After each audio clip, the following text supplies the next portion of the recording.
कोकणातल्या भात शेतीचं मोठं नुकसान झालेलं आहे. त्या शेतकऱ्यांना अपेक्षा आहे की प्रशासनानं मदत करावी.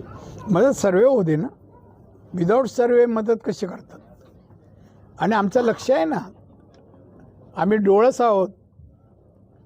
जाता येता पाहतो ना आजूबाजूला परतीचा पाऊस काय एकूणच पावसाने अन्य ठिकाणी सर्वे झाला, नुकसान भरपाई मिळते. कोकणातही मिळावी, नुसती भात शेती नाही.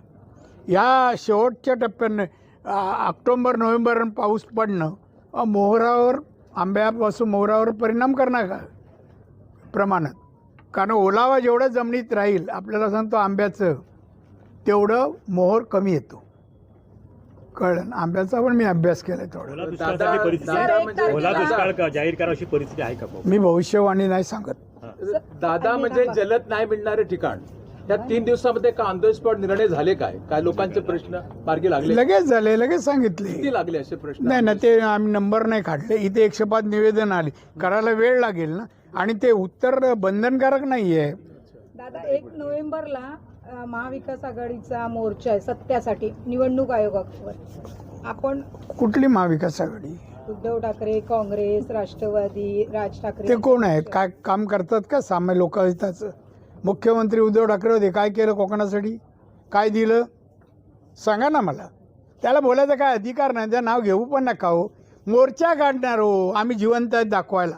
आम्ही म्हणजे त्यांचा पक्ष जिवंत आहेत दाखवायला काहीतरी करतो आहोत. आता जिल्हा परिषद, महानगरपालिका, नगरपालिका निवडणुका आहेत ना, काहीतरी मिळतं का? आपल्या पत्रावळीवर काय एखादी भाजी पडते का? हाच प्रयत्न करतात. फोड पडली तरी फार झालं. आगामी निवडणुकीमध्ये एका बाजूला आता शिवसेनेचे आमदार आपल्यासोबत आहेत. एकंदरीत जिल्ह्यातल्या रत्नागिरी सिंधुदुर्गमध्ये महायुती संदर्भात काय चित्र असेल? वरिष्ठ निर्णय घेतील तो. मी निर्णय घेत नाही. आणि मी अपेक्षा सांगणार, पक्षहिताचं जे असेल ते आमचे नेते जे असतील ते निर्णय देतील, त्यात मी पण असेल. पण सिंधुदुर्गमध्ये पालकमंत्र्यांनी सोबळावरती निवडणुका लढवल्या. नाही, पालकमंत्री म्हणजे सर्व मत नाही.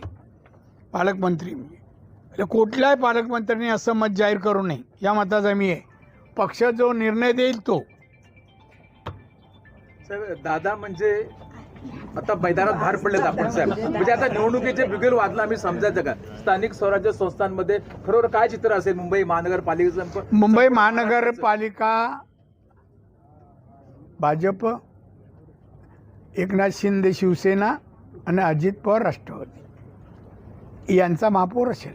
संपूर्ण महाराष्ट्राचे चित्र काय असेल? महाराष्ट्र मॅक्झिमम 80% या निवडणुका ज्या आहेत, महानगरपालिका, नगरपालिका, जिल्हा परिषद, हे आमची युती जिंकणार. दादा, ऑक्टोबर महिना संपत आला आहे. नोव्हेंबर डिसेंबर म्हणजे 2च महिने शिल्लक आहेत. मुंबई महामार्गाबद्दलचे टार्गेट्स हे डिसेंबरपर्यंत दिले गेले. नाही, पावसाळा डिले झाला म्हणून झाले आहेत ते. डिसेंबर दिले जाते. आत्ता मी गेलो का नितीन गडकरींना भेटेल, कमी करण्याचा आम्ही प्रयत्न करू. पण काम साईटवरचं आहे का ते मी शब्दामध्ये नाही ना हे करू, कमी करतो. मी आता त्याच्या आल्या पहिलं मी त्या अधिकाऱ्यांची बैठक घेतली, चीफ इंजिनियर सकट, आणि त्यांनी मला कामाचं स्वरूप सांगितलं. तर मी सगळे मागून घेतलं. आणि मग त्याच्यामध्ये डिसेंबरपर्यंत म्हणजे फार मुश्किल, कारण पाऊस आजही थांबत नाही ना, आजही थांबत नाही. हे त्यांची कुठली आघाडी म्हणतात उद्धवची, ती पाऊस थांबू शकत असेल थांबावा, आम्ही करू नसतं. दादा, बच्चू कडूंसह महाराष्ट्रातील विरोधक सगळे आक्रमक झाले. तुम्हाला असं कोण बच्चू कडू? कोण ते ताकद आहे? उगा तुम्ही फार फुगून सांगता. तुम्ही उठले इथे नाही, इथल्या कामाचं कधी कौतुक केलंय तुम्ही? कधी बीजेपीने केलं, कार्याचं केलं आहे का? कसली बच्चू कडू कोण आहे? झाडावर चढलं, शिकायच्यावर चढलं, वरून घोषणा दिल्या म्हणजे तो का आंदोलक होतो काय? कोण त्याच्याकडे? तिथे स्थानिक तरी आहेत का लोक त्याबरोबर? मी ओळखतो, मी विदर्भ ऑब्झर्वर होतो.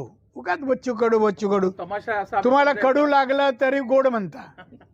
दादा, सिंधुदुर्गात आपण खासदार आहात भाजपचे. अजून संशय आहे? नाही, तसं मंत्री भाजपचे आमदार नितेश राणे आहेत, शिवसेनेचे आमदार निलेश राणे आहेत, आपले दोन्ही पुत्र आहेत. त्याच्यात सगळ्यात जास्त आणि चांगलं काम कोण करतं आपण सांगू शकतो का? फार तुम्ही वाईट काम करताय, आग लावायचं काम करताय. नाही, मी उत्तर देणार नाही. असं विचारू नका कधी. नाही, पण दोघांचंही काम, मला दोघांचं काम समजा. दोन्ही हुशार आहे, इंटेलिजंट आहे, दोघंही परदेशात शिकले, दोघंही चांगलं काम करतायत. कुठलंही आणि मला शंकाही वाटत नाही. दोघंही चांगलं काम करून दाखवतील एवढा मला विश्वास आहे. दादांचा हात कुणाच्या डोक्यावर आहे जास्ती? देश विदेशातील प्रत्येक घडामोडींचे लाईव्ह अपडेट मिळवण्यासाठी आता साम टीव्हीच्या सर्व सोशल मीडिया प्लॅटफॉर्मला लाईक, फॉलो आणि सबस्क्राईब करा. तसंच सर्व नोटिफिकेशनसाठी बेल आयकॉन प्रेस करायला विसरू नका.